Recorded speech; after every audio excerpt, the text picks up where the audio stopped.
Hi everyone, welcome to second episode of Jaipuriya Talks vlog, your own place to learn something new and exciting.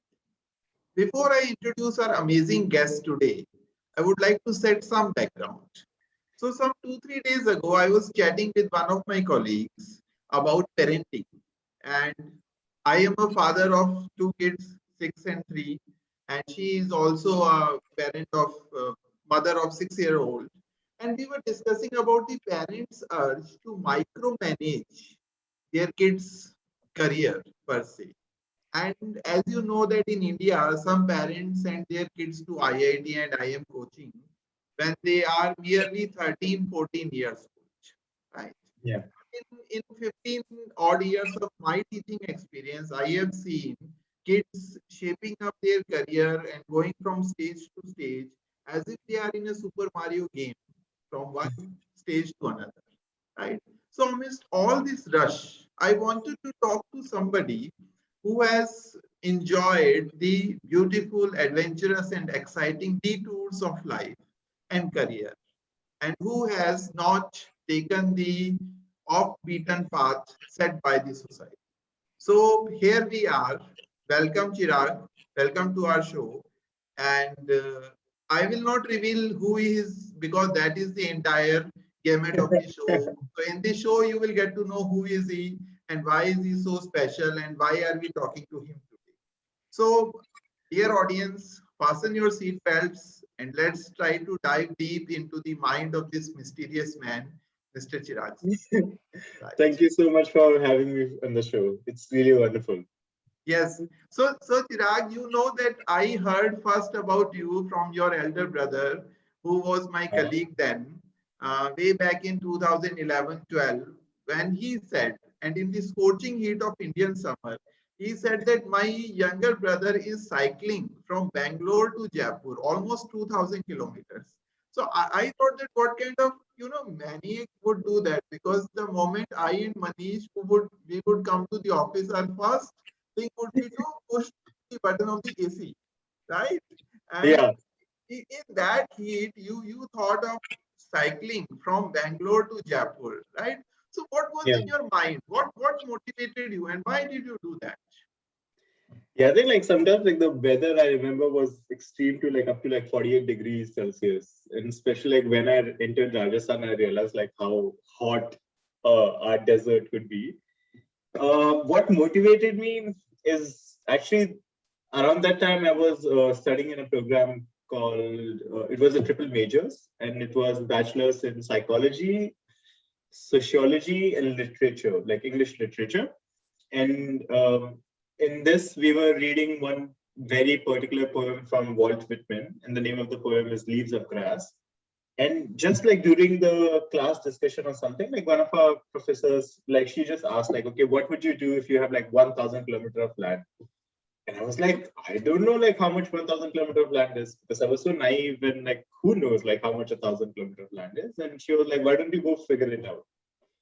And I took that like very literally and seriously. I'm like, okay, like if I was to figure out like 1,000 kilometer of land, I really need to do something in which I get to know each kilometer as it passes by. So taking a train, bus was not really an option because I would probably fall asleep. And somehow, like since I was in Bangalore, I thought like, hey, maybe because the city already had a culture of bicycles, like maybe I can take a bicycle around. And that small little idea grew like a, I don't know, like a cancer in my head. And it was from there that I was like, okay, like let's do this. And that's how it came about. Like it was just a classroom discussion, a small little question from a teacher sparked this interest in me to take the bicycle from Bangalore to Jaipur. Okay. So a drop become an ocean, but as far Yes. as I know, you never have been a naive person, right? So there was that amazing story of yours where you were forced to not to cycle during this break, during this journey. If you Oh remember, yeah. there was some policemen involved. Yeah, I remember. Now you mention it. It was, I think, I wanted to. since I didn't know like the route so much, and I was on the Mumbai Pune Express Highway. I think that was the time. And on the express highway, you're not allowed to cycle because it's so fast. It's only meant for cars. Not even like motorbikes are allowed. But nobody really stopped me at the toll gate. They're like, ठीक है, मतलब you go ahead. And I started like cycling on the express highway, and that was like one time when I got stopped. Um, like I think after 10, 15 kilometers on the express highway, because the police were like, okay, this is too dangerous for you, and we need to escort it out.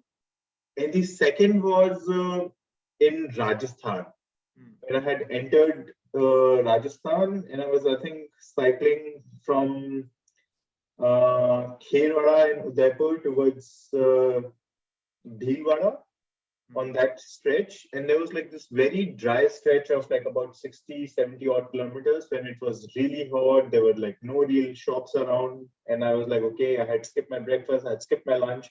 And my water bottle was like very out of water. Like I was like no drop of water left.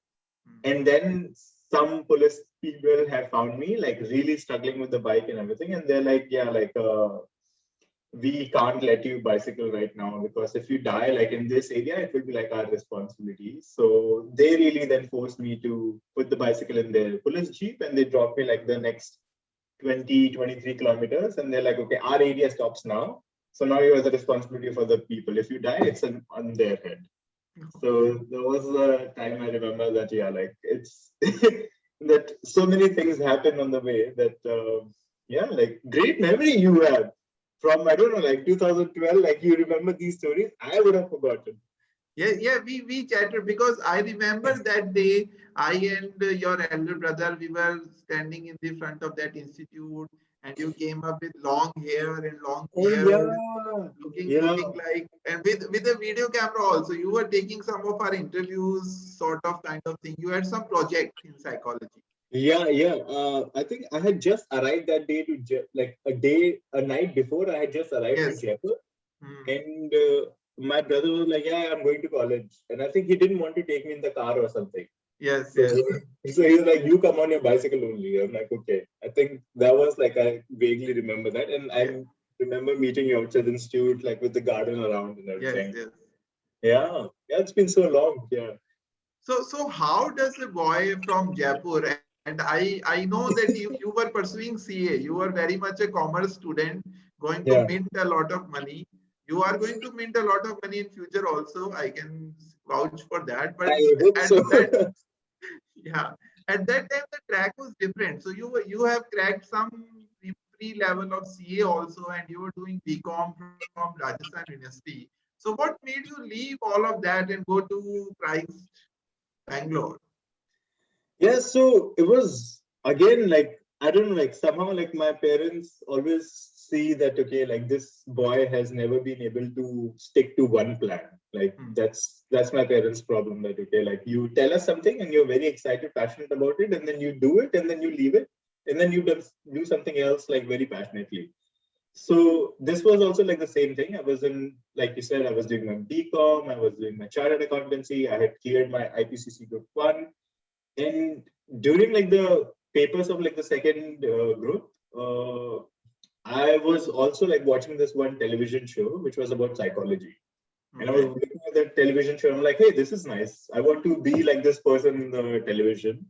And from there, like I was like, okay, like let me figure it out. And I figured out that okay, if I want to study psychology, there's this like a lot more scope, like in the down south. So yeah, and it was like a very weird conversation at home because I went to my parents. I'm like, yeah, like I want to study psychology, and they're like, what is psychology? Because it's like a very unheard subject in our family, at least.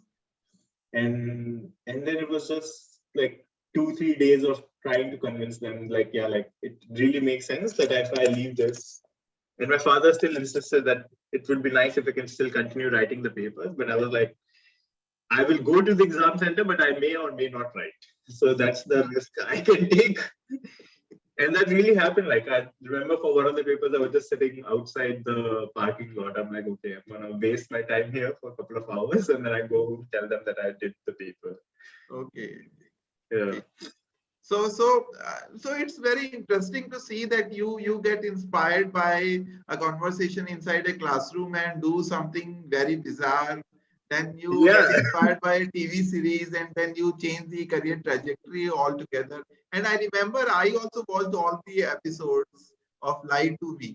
I Oh think you were yeah, into you that. remember the show also, yes? Yes, Oh, yes, yes, amazing. yes. And I think this is the power of literature in general. Like the like a lot of people who read books, or like people who just invested with literature, not only just watching something happening on the screen, but really find their own meanings. I think they like it's so powerful. Like literature is so powerful that one can really feel influence. I know that you write a lot, like you also write poetry and everything. And these words are just not like mere words, right? Taken out of a dictionary. Like they really mean something. And they can mean so much to a person when they really indulge with it, experience it firsthand. Yes, yes. So that's the real. So it's not entertainment for some people. It's life and influence. Can Absolutely. also be said, right? Yeah. Okay. So you cycle, then you went to Christ, and then in Bangalore, I know that at that time you were doing coaching for very little kids. I think 4 5 year old kids, and you were Yeah. coaching them how to play football. So why? So in that age, when people are pursuing graduation, they either play football or watch some sports or things like that. So why were you doing that? And I know that that was not a financial constraint, that you were doing it for money or so. No, not really. So when I was also in Jaipur, like this is my grade 10th, 11th, 12th, like I was very involved with not only learning football myself, but also being able to teach that to other people around. Because if I'm only learning alone, then who will I play with, right? So it was always nice. So in our neighborhood, we started like a football community project where children can come and learn football for free. So when I moved to Bangalore, I really missed that part, that spending 1 and 2 hours every day in the evening working with children and learning football together. So in Bangalore, when I had found this like one academy, and I was like, okay, like this is good. Like I can, from straight away from college, I would go to the football practice place and work with children. And I somehow really remember so many memories of working with like 4 year olds, 5 year olds, because I think they come with so much of enthusiasm because they know nothing. And when they know nothing, like I feel so responsible. At the same time, so many things happen as they're learning that I get to learn from them, because it's just magic when somebody is learning something new for the first time. There is so much of progress. You can see that, okay, like day one the person could not even touch the ball, but like day 30 the person is now able to run with the ball. So that gives like this sort of joy and satisfaction. Also, this football really then helped me to, like you said, like money wasn't a constraint, but then if I was going to put money into the bicycle, I knew that my parents would not be willing to support this. So Okay. this income on the side really helped me to purchase my first bicycle. And it felt very self-sufficient in that time, that, okay, like I didn't have to ask for this for my parents, but I could just like support it myself the entire two. So you keep yourself very busy in that sense. So there was college, there was cycling, there was coaching, and all sorts of things you were doing. So how did you get this idea? Like how did you get almost seven, I think 4 5 6 months from your very busy schedule to travel 7 countries? If I can name them: India, Bhutan, Myanmar, Thailand, Cambodia, Laos, Vietnam. So Yeah. what was in kilometer, like how many kilometers were It there? was like 13,000 kilometers in Thir- 7 months, roughly. Yeah. 7 months, 13,000 kilometers on bicycle Yeah. again. So Yeah. what was the like idea behind Like, even though like I'm only 28 years old, but I always think like of that as my younger days. it? Then I think I was like so much more enthusiastic about, like, I think I was very curious that if I don't know something, then I would really like to know it in the best possible way that comes to my head. And I always think of the largest idea. And from there, I kind of reduce it down to which I think that, okay, it's probably at this level, I can't do it, but I would still like to pursue it. And one such idea was that after I had finished my Bangalore to Jaipur bicycle tour, and I was like, okay, I'm done with cycling. Like, I don't want to cycle anymore. I kind of hated cycling after that. So I gave up cycling all for almost a year. But then when my graduation was coming closer and closer, I still had that like need that man, like something is like not fitting. Like there was this point that okay, like I can't be really looking for jobs right now, or I can't be studying again. I was like, okay, like there's something missing that I have to do. I just don't know it. And the last thing I know that I did when I didn't know something was the cycle. So I'm like, okay, like let me pick up a bicycle and see what can I do with it. So I came back home and I started conceptualizing, okay, like where can I really go with this? And the problem is like when you're looking at a map, and I was looking at like India, I'm like, okay, like maybe I can go to the northeast. And then as soon as I zoom out, I'm like, oh, northeast is going to some other countries. Like there is no real water or something. Like everything is so attached. So from there, this idea again like grew, right? Like, is this possible? Like, can I really take a bicycle across countries? And if that was to happen, how would that look like? So this entire journey also came about with that exploration that, okay, since I don't know how would it look like, let's do it to see how does it look like. And this, yeah, like you said, like 7 months, and from my busy days, I cancel everything. I'm like, okay, everything can pause, but right now this feels very right for me and I should pursue it. So cycling in two instances, cycling has helped you figure out what do you want actually in life.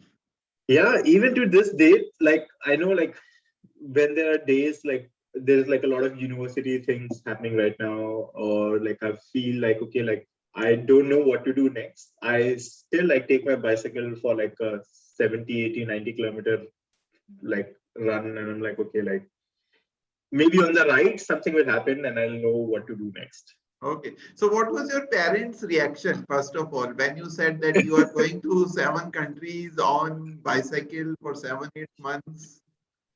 Oh, parents absolutely love the idea, right?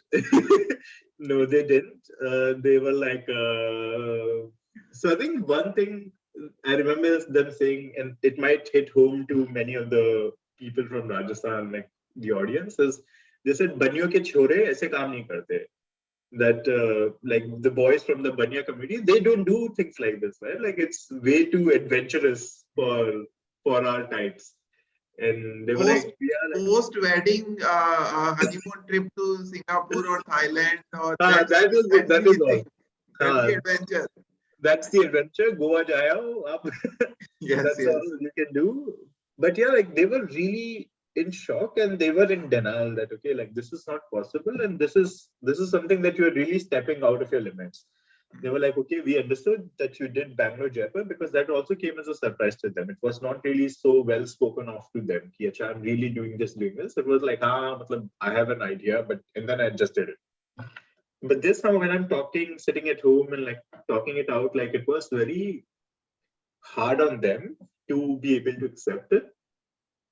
And yeah, like I think even this day, like if they really want to go back, they would ask me to not do it, even though they know that okay, I learned so much, I grew so much as a person because of this. They would still ask me that okay, like probably there are other ways to learn, but don't take this one. Because my father started doing this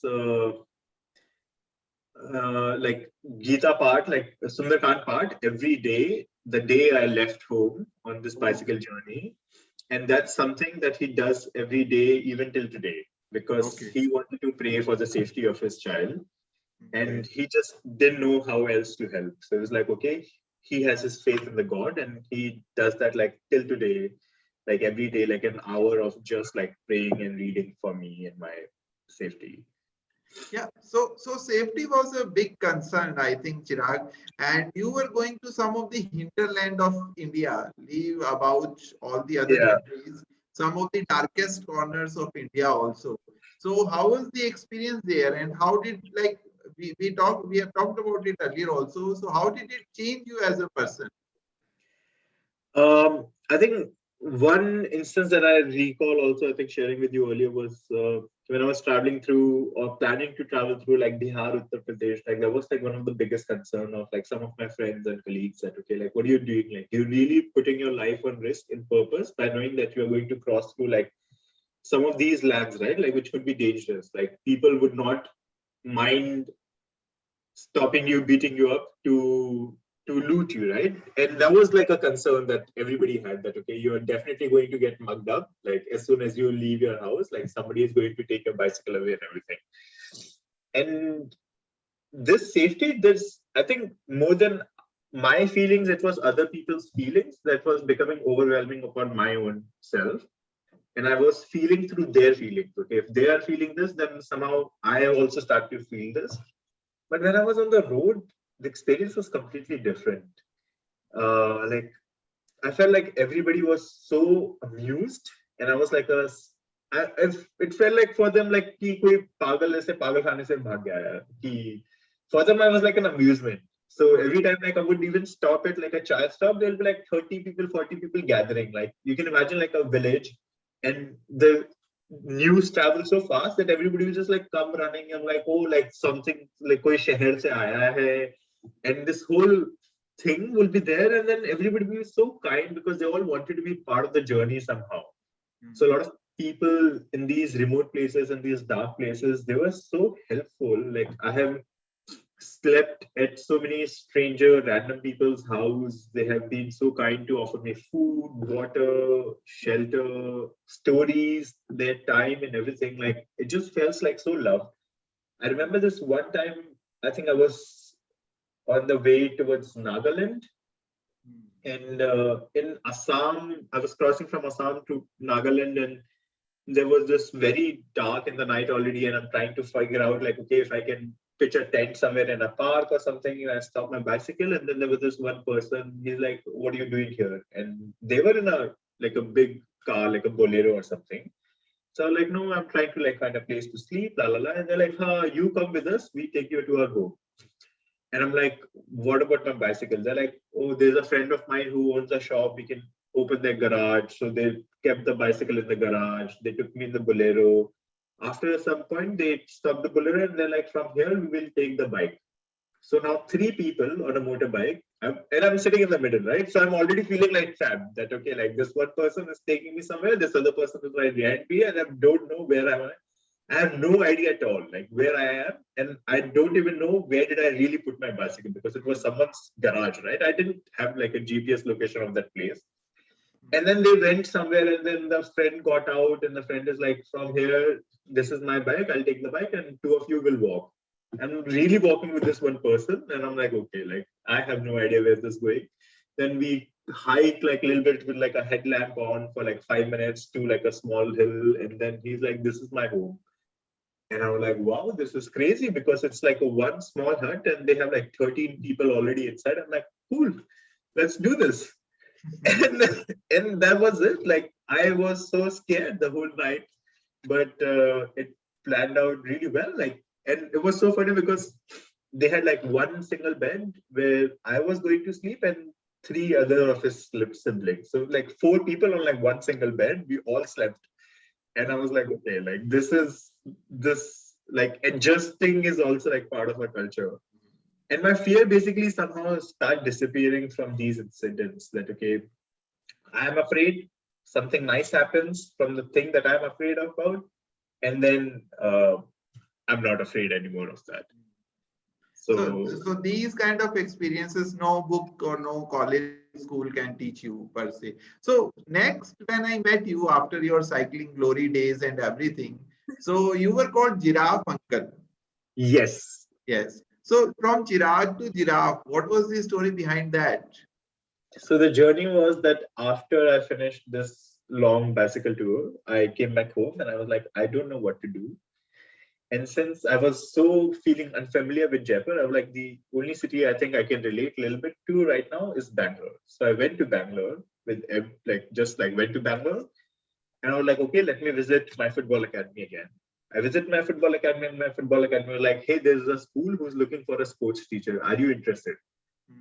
And I'm like, okay, like what's there to lose? So I joined this one kindergarten alternate school as a sports teacher. And over there was this concept of calling teachers like uncle and aunties. So I became Chirag uncle from there. But then there was this really 3-year-old child who couldn't say my name Chirag. So he would start calling me Giraffe. So Okay. I was like, okay, so giraffe. And then since everybody's calling me uncle, he called me giraffe uncle. Like every time I would go to his class to take a class or something. And from there, this concept just grew. Like everybody started calling me giraffe uncle, and it became like a thing in the school. That, oh, giraffe uncle is here, giraffe uncle is here. I'm like, okay, this works. But then giraffe uncle grew up to be a project where I really wanted to make sure that children get a lot of playtime. Because even today, like in kindergartens and schools, like play is not something which is very well focused upon. From my kindergarten days, in a week, we would get about 2 classes of playtime, which is about 40 minutes each class. So in 1 week, we will have only 80 minutes of playtime outdoors. And that's also a reality for so many kids today in India for many of the schools. Yes. You have 2 children yourself. So, and I don't know how much of outdoor play they get to have. And even if the outdoor play is there, then it's usually, acha, let's have a race, let's have something else. And I felt that, okay, like this is very dry. And also it kind of telling children that be competitive from a very young age. So Giraffe Uncle as a project became about that, okay, we will play games which will have a lot of stories in them. So I will tell children a story, oh, that I'm a wolf and all of you are sheep, and the wolf is now out to catch the sheep. And if the wolf catches a sheep, they also become a wolf. And just like a little story, and then now we are all running around. There is no competition. Nobody ever gets out. Nobody comes first, second, third. Everybody is just running around playing and having fun. And I really liked that how children responded to it, how parents responded to it, and Giraffe Uncle grew as a personality within me. So I think that there was no motive as such behind doing all of these activities with children, little kids. And then one fine day, I get to know that you are in Germany and you are doing Yes. M.Sc in early childhood psychology research, right? And Yeah. so what's the university name? So I'm right now studying in Leipzig University. It's in the eastern part of Germany. And it is actually the first university in the world who started the program for psychology. Okay. So historically, it has like very huge significance to the academia. But again, like nothing is planned in life for me. I think I was working with children. I'm like, okay, I have been out of academia for so long. I did my bachelor's. I finished my bachelor's in 2014. And for then, I applied to this university in 2019 for master's. So one thing was also like that. When my parents and everybody was talking, like my parents were like, yeah, like my father did his master's, my mother did his master's, Manish attempted his master's. I think you were there. Yes. My elder brother, and then my parents were like, oh, you have never actually even been enrolled in a master's program. So what's up with that? So I was like, okay, like I can really do a master's program, but I was not sure what do I really want to study. But then I was like thinking that, okay, I'm working so much with really young children. I'm working with the age group of like 3 years to 6 years, 3 years to 5 years. And I was like, what's best if I can actually know and learn only about this age group? And I don't know how, and my parents are always surprised about it. My friends are always surprised. They're like, you think of something, and then the world gives you exactly what you want, and then the world also accepts you somehow. This university started this new program called Early Childhood Research like 3 years ago. And this is like also like one of the only courses in Germany in psychology which was in English. So I was like, Okay. I am coming. Okay. So I just applied to one program in one university and then they accepted me. So it was again like, and I told my parents the day when I sent everything, like all the documents was done, my IELTS were done and everything was done. I didn't tell them anything. So I just told them that, dear father, these are all the documents. Now they have to be posted to Germany. Can I rely on you to please post this on my behalf? And my father was like, what? What is this? I'm like, yeah, I'm applying for a master's program. So somehow like in their heart, there was like this, finally a child will be doing something which they've always expected him to do, that he will study and make like use of his time. And yeah, and I've been in Germany from last 2019 October, and currently in my 4th semester writing my master thesis. Okay, wonderful. So all this time, like there was no clear-cut plan, but once you start thinking of something, you are, I think, highly motivated to do that. Yes, I think I feel that anything that I'm starting, I'm only starting because I want to do it. Otherwise, I'm not starting at all. And if there's something that I want to do it, I think my motivation is so intrinsic that it doesn't matter like what does it really give me at the end, but I just want to do it. So this sort of privilege that I've been able to make decisions for my life has really helped me to be motivated. Like, I don't like, I've done like so many random jobs. Like I don't know, like I've worked at a gym as a gym trainer for like a year. I then worked with like Ministry of Youth Affairs and Sports for like another project on like FIFA World Cup coming to India, like that time in 2017. And all these things like I just did because I knew that okay, I wanted to do it and it just happened. Or sometimes like people will come up to me like, hey, do you want to do this? And I'm like, yeah, why not? And just like why not? Like ends up becoming my thing for the next couple of years. And I get to learn a lot and take these skills with me everywhere. But I've realized like in Germany, that's not valued actually.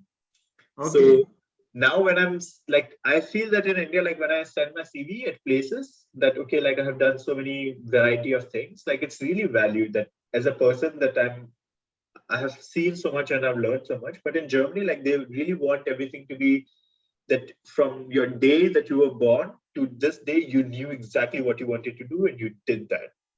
Okay. Like they don't really prefer like a very variety of things.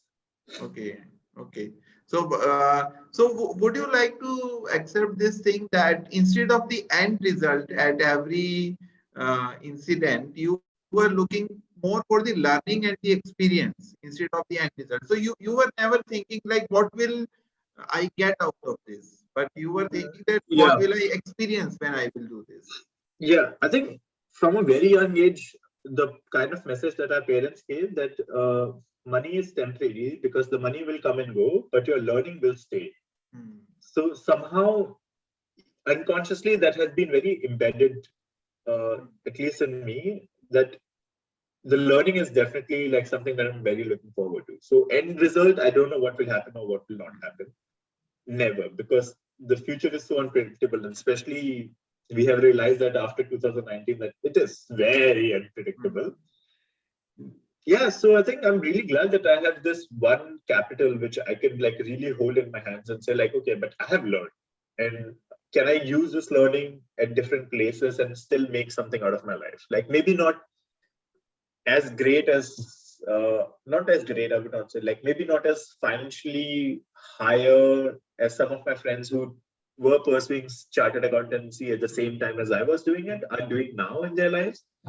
But I still feel that I'm living a very content life, which I have a control of, and very little regrets.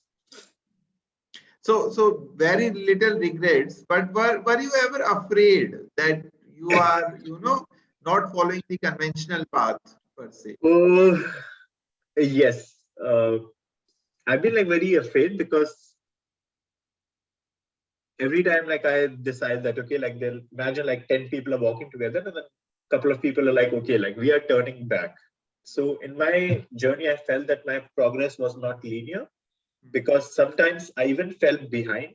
And those were the times like when I feel the lowest that, okay, am I really like this second out of, is this the right decision for me or not? And yeah, in those moments, I really feel low and really feel afraid. But I've always had like a very great support structure of friends and colleagues and people like who, even like I remember like having conversations with you, like whenever I visited you in that space, and seeing that sort of positive outlook with everything that I have done. So I get this reaffirmation from other people around me that, okay, like you're not bad, like you've done good things and please be mindful of that. Like remember that you have the resistance to push through everything. And that really helps, like knowing that the people around me remember my strengths sometimes more than the times when I need it myself. So any book Any person who has motivated you to Oh, take up all of these different things? any person. I think one person that I feel has paid like very significant remark in my life is I'm from actually this town called Sri Ganganagar, and we moved to Jaipur when I was 1.5 years old. So when we moved to Jaipur, we were living in a rented space in Jawaharnagar, and there's this one person, our landlady. Her name is Dr. Pushpa Srivastava, and she has been somehow like my anchor in life that I feel has inspired me the most. Okay. Because one instance that I recall when I was a child, I was like, I didn't want to study, and I went to auntie and I was like, Auntie, I don't think I want to study. I want to sell vegetables. I will even give discount to all the neighborhood aunties like you to if you buy vegetables from me. And that auntie, who's who is done, who's she was a professor like in Rajasthan University teaching botany, who would have probably motivated me, nahi, Chirag, like what you saying, like studying is important. She was like, you want to be a vegetable seller? Let's do that. And that evening, she walked with me the entire street, and we were practicing how to be a vegetable seller. So she was like, okay, now you make a call. Aloo le lo, pyaj le lo, tomato le lo, tinde le lo. And I did that entire evening because she's like, if you want to do this, let's do this. And that sort of person has really motivated in my life that, okay, like there is at least one person, if I ever go to and tell that I want to do this, they will be like, okay, let's do this together. And she's now in her 80s and like sometimes low on health, and that's like the only person that I feel that, oh, like I hope like she lives longer than like I do, at least. Okay. Okay. Yeah. Wonderful. Wonderful. So you have said that there are some regrets also. So if you Yes. have a time machine, what will you change if you can go back?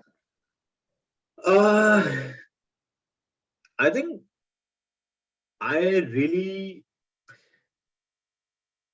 so even when I was on the bicycle tour, and let's say I'm going from I don't know, like let's say I'm going from Lucknow to Kanpur, and I know that this road leads to Lucknow to Kanpur. And I'm traveling, and I see that there is like this turn which is going left, and that road looks really interesting. Okay. But in my head, I was so determined that I have to go to Kanpur today that I didn't take that turn. Okay. And I feel that I regret sometimes not taking a lot more deviations from my goals than I did. And that's like I really want to know like what would have happened that night if I would have took that turn. Or that's something same I can apply in my life that okay, like what would have happened if I would have decided to do something else. Like and these are like little regrets or like contemplation philosophies that I'm like always pondering about like what if. Okay. So what if what's the next in future now?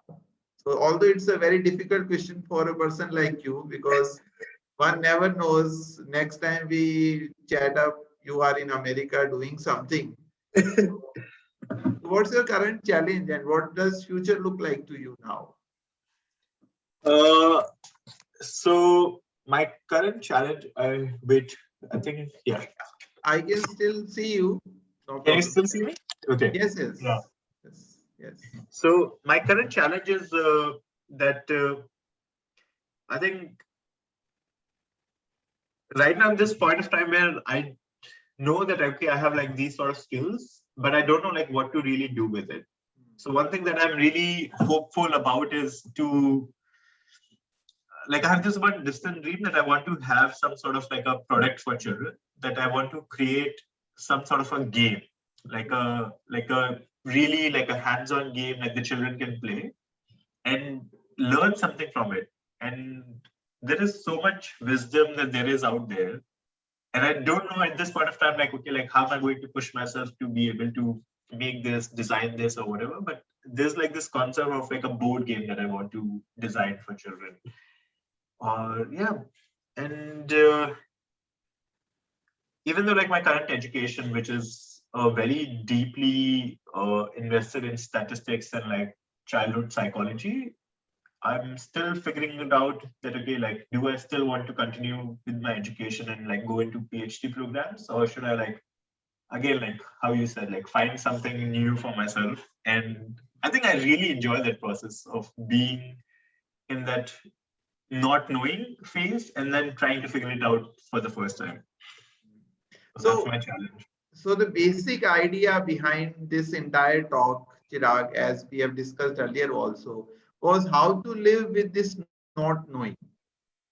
When you do not know what your next step is going to be, when you don't know, like that I will do IIT, then IIM, and then this, and then Yeah. this, and then this. So, I think that advice is a little bit loaded word, but what would you Mhm. like to share with people who do not want to live a life of knowing everything in their career path? Oh, um, like I also know, like it's not that it's not a system where some people don't make it. Like I know like so many people who knew what they wanted and they pursued it and they're still doing it. I think like my father would be that one person who's been working at the same place for the last 32 years, and like so many other friends, and it works for them. But I think if at some point of time in life, if people realize that there is a system that doesn't work for them, I would ask them to probably not engage with them like a lot longer than they should, and try to figure out what is another system which works for them.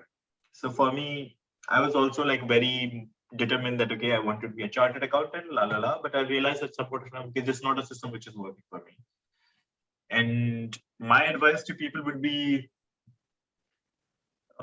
take a do to like pause your life, because sometimes taking 6 months out, 1 year out, like it sounds a lot like, okay, how will I do it? But even if it happens for you, you will realize that you have not really lost a year, but you have only gained a year worth of experiences in something else. So this gap year that sometimes like, like companies might say, oh, where were you missing in this 1 year? Like, what haven't you done? Like, I think there's still like a story over there which you can always narrate to somebody else that, hey, for this 1 year, I did learn something new. And yeah, I think that would be my suggestion to other people, that take a chance. Yes, yes. So on this note, take a chance. We are ending this episode, and I'm very much sure that anybody who is going to listen to this talk is going to get a little bit idea about how to live a life when you do not know what your next step is going to be, and Yes. how wonderful, beautiful, exciting, adventurous the detours can be. And life is not a video game which has stage 1, 2, and 3. In between that, there can be pauses also, which we should enjoy and explore more. So thank you very much, Chirag. Thank you very much for joining us today. Thank you so much, Dr. Daneshwar. Like it's always amazing, like how with this big smile that you're always like listening, taking in, and even though we have probably like spoken about like this so many times, you've probably heard like the story like unlimited number of times, like I can remember now, but there is still like something new that you managed to trigger me with and like make new content out of the same. So I'm impressed with this ability of yours, like how you can engage with the same material again and again, and there's something new still at the same time. So thank you so much for having me for this show, and I wish all the best and all the growth to this channel. Yes, thank you very much.